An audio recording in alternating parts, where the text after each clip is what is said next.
મિત્રો આજના વિડીયોમાં આપણે જાણીશું કે આપણે કઈ રીતે ઘરે બેસીને જ આપણા મોબાઈલ ફોનથી આપણા રાશન કાર્ડમાં રહેલા તમામ સભ્યોનું ઈ કેવાયસી કઈ રીતે કરી શકીએ છીએ। તો મિત્રો આવો તમને હું મારા મોબાઈલની સ્ક્રીન પર લઈ ચાલું છું। તો તમારે સૌપ્રથમ તમારા મોબાઈલ સ્ક્રીન પર તમારે જવાનું છે।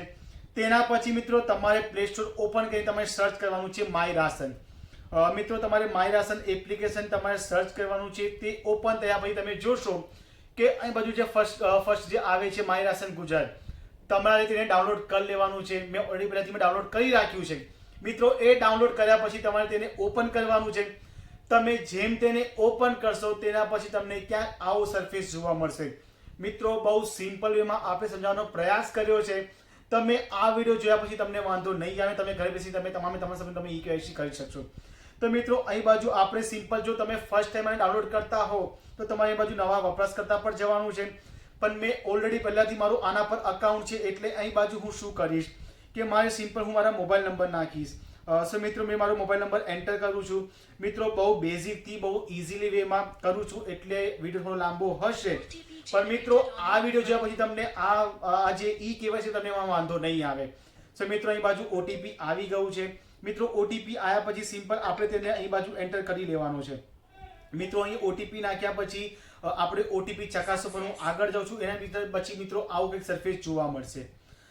મિત્રો હવે આપણે સિમ્પલ સૌપ્રથમ શું કરવાનું છે, આપણે આવું સરફેસ ઓપન થયા પછી તમારે સિમ્પલ તમારા રાશન કાર્ડની વિગત પર જવાનું છે। મિત્રો મેં ઓલરેડી પહેલાથી મારું રાશન કાર્ડનું મેં તમને કીધું કે મેં મારું અકાઉન્ટ બનાવી રાખ્યું છે। તો તમારે અહીં બાજુ જઈને તમારું રાશન કાર્ડની ડિટેલ નાખવાની છે। હું ફરીથી નાખું છું તમારી સામે। આપણે 15 અક્ષરનું જે આપણું રાશન કાર્ડનું જે ડિટેલ છે આપણે નાખવાની છે। સો મિત્રો અહીં બાજુ એને એન્ટર કરી રહ્યો છું। તમારે પણ સિમ્પલ આ મુજબ તમારું જે 15 આંકડાનો નંબર છે તમારે એ એન્ટર કરી દેવાનો છે। મિત્રો એના પછી તમે જોશો નીચે જે બ્લેકમાં જે સરફેસ છે તમે 4 અક્ષરનો નંબર દેખાય છે, આપણે તેને એન્ટર કરવાનો છે। મિત્રો એ એન્ટર કર્યા પછી તમે જોશો કે બાજુ વિગત તપાસોમાં થોડો મિત્રો આ થોડો સમય લાગે છે, કારણ કે ઘણા બધા લોકો આ ઓપન કરતા હોય છે। તમે જોશો કે અહીં બાજુ મારા તમામ મેમ્બર્સ ઘરના જેટલા બધા એ તમામની ડિટેલ અહીં બાજુ તમને જોવા મળે છે। મિત્રો તમારી સૌપ્રથમ તમારી ડિટેલ નાખી દેવાની છે। એના પછી સૌથી મહત્વનું કે આપણે જે આધાર ઈ કેવાયસી આપણે કરાવવાનું છે, તો તમે જોશો કે અહીં બાજુ લખેલું છે આધાર ઈ કેવાયસી, તો આપણે તેને ક્લિક કરવાનું છે। મિત્રો તેને ક્લિક કર્યા પછી તમારે સૌપ્રથમ તમે જોશો કે અહીં બાજુ જે બ્લુ અક્ષરમાં લખેલું છે ડાઉનલોડ આધાર ફેસ આરડીએફ, મિત્રો તમારે આ એપ્લિકેશનને ખાસ તમારે ડાઉનલોડ કરવી પડશે, કારણ કે જ્યારે તમે ઈ કેવાયસી માટે જ્યારે તમે ડિટેલ નાખશો તો તમે જે સમયે ડિટેલ નાખશો એના પછી તેનું બાયોમેટ્રિક કરવા માટે આ એપ્લિકેશન જરૂર પડશે। એટલે મિત્રો જ્યારે આ સરફેસ ઓપન થાય તમે સૌપ્રથમ તમારે આ એપ્લિકેશન તમારે ડાઉનલોડ કરી લેવાની છે। મિત્રો એ ડાઉનલોડ થયા પછી તમારે આવી રીતે તમે સ્ક્રોલ કરી નીચે જવાનું છે। પછી આ જે બોક્સ છે તેના પર તમારે ક્લિક કરવાનું છે। મિત્રો એ ક્લિક કર્યા પછી આપણે કાર્ડની વિગતો મેળવવા પર ક્લિક કરવાનું છે।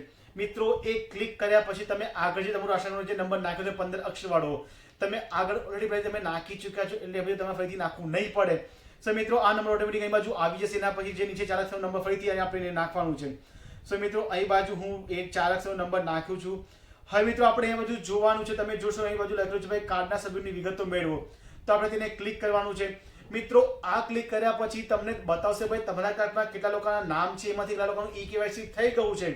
એમાં જો કોઈનું બાકી હશે તો એની બાજુમાં નો લખેલું આવશે, જો થઈ ગયું છે એના બાજુમાં યસ લખેલું આવશે। જેમ તમે જોશો કે અત્યારે મારા ભાઈની છોકરી, તેનું નામ છે દુબે હર્ષિકા, તો હર્ષિકા અત્યારે ફક્ત 9 મહિનાની છે। તો મિત્રો એનું ઈ કેવાયસી નું આવે છે। જેમ કે ઈ કેવાયસી જો 5 વર્ષથી નાનો બાળક હોય એનું ઈ કેવાયસી નથી થતું, તેમ છતાં આપણે તમને શીખવા માટે આપણે ટ્રાય કર્યા। જો અલબત્ત મારું હર્ષિકામાં કરવાનું બાકી બધું થઈ ગયું છે, તો મિત્રો આપણે શું કરીશું, આપણે ફરીથી બેક આવીશું અને મિત્રો જે વ્યક્તિનું અત્યારે ઈ કેવાયસી કરવાનું બાકી છે, તો તમારે સિમ્પલ અહીં બાજુ તમે જુઓ છો કે અહીં બાજુ લખેલું છે ઈ કેવાયસી જે આપણે અત્યારે ઓપન કર્યું છું।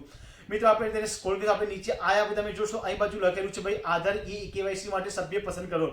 તો તમારા ઘરમાંથી જેટલા સભ્યોનું અત્યારે નામ બાકી હોય, જેનું ઈ કેવાયસી કરવાનું બાકી છે, તો એ તમામનું અહીંથી તમારે ક્લિક કરવાનું છે। એ ક્લિક કર્યા પછી જેમ કે અત્યારે મારા ઘરમાં ફક્ત મેં તમને કીધું ભાઈ એક જ વ્યક્તિનું બાકી છે, તો અત્યારે દુબે હર્ષિકા પર હું ક્લિક કરું છું। એ ક્લિક કર્યા પછી નીચે આ સભ્યમાં આધાર ઈ કેવાયસી જે સ્ટેપ 2 છે આપણે તેને ક્લિક કરવાનું છે। મિત્રો એ ક્લિક કર્યા પછી તમારે અહીં બાજુ લખેલું છે હું સંમતિ સ્વીકારું છું, તો આપણે તેને જેમ ક્લિક કરશો તો તમારું આધાર કાર્ડ જે મોબાઈલ નંબરથી લિંક છે તેના પર એક તમને ઓટીપી ફરીથી આવશે।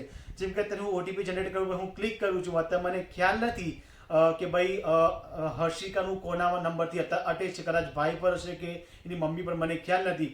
તો મિત્રો આ ઓટીપી નાખ્યા પછી અહીં બાજુ એક ઓટીપી આવશે, એ ઓટીપી આપણે એન્ટર કરી દઈશું. તેના પછી સિમ્પલ આપણે ઓટીપી ચકાસવા જ્યારે આપણે ક્લિક કરીશું મિત્રો, એ ક્લિક કર્યા પછી તમે બાજુમાં જુઓ છો કે આ મુજબની પ્રોસેસ આવશે. ત્યાં સુધી તમારે સિમ્પલ આ જે તમને ગોલ્ડ સર્કલ દેખાય તમે ત્યાં સિમ્પલ તમારા મોબાઈલનું તમારું ફેસ રાખવાનું છે અને તમારી આંખ જે તમે બંધ ચાલુ કરો છો એ રીતે તમારે એક બે વખત તમે બ્લીચ કરવાની છે. મિત્રો એ બ્લીચ કર્યા પછી ઓટોમેટિક એ રજીસ્ટર થઈ જશે, ફોટો કેપ્ચર થઈ જશે. ન થાય તો ભાઈ ફરીથી તમારે ટ્રાય કરવું. જો થઈ જાય તો સિમ્પલ નીચે ક્લિક કરશો એટલે એ જતું રહેશે પેન્ડિંગમાં. મિત્રો ઓલમોસ્ટ વધીને 3 થી 4 કલાકમાં અપ્રુવલ આવી જાય છે. હવે મિત્રો આપણે આપણો ફોટો પાડી લીધા પછી જ્યારે તમે 2-3 કલાક પછી તમે ફરીથી રાશન એપ્લિકેશન જ્યારે તમે ચેક કરશો, તમે સ્ટેટસ જ્યારે ચેક કરશો ત્યારે તમને મિત્રો જોવા મળશે કે જે તે વ્યક્તિ જે તમે અપ્રુવલ માટે મોકલ્યું હતું એના બાજુમાં ઈ-કેવાયસી બાજુમાં યસ લખેલું આવશે. તો મિત્રો બહુ સિમ્પલ પ્રોસેસ, જો તમને ખબર ના પડે તો ખાસ આ વિડીયોના કમેન્ટ બોક્સમાં નીચે લખજો. હું પ્રયાસ કરીશ કમેન્ટના માધ્યમથી તમને સમજાવી શકું. તો મિત્રો ચલો મળીએ છીએ નેક્સ્ટ વિડીયોમાં. જય હિન્દ, જય ભારત.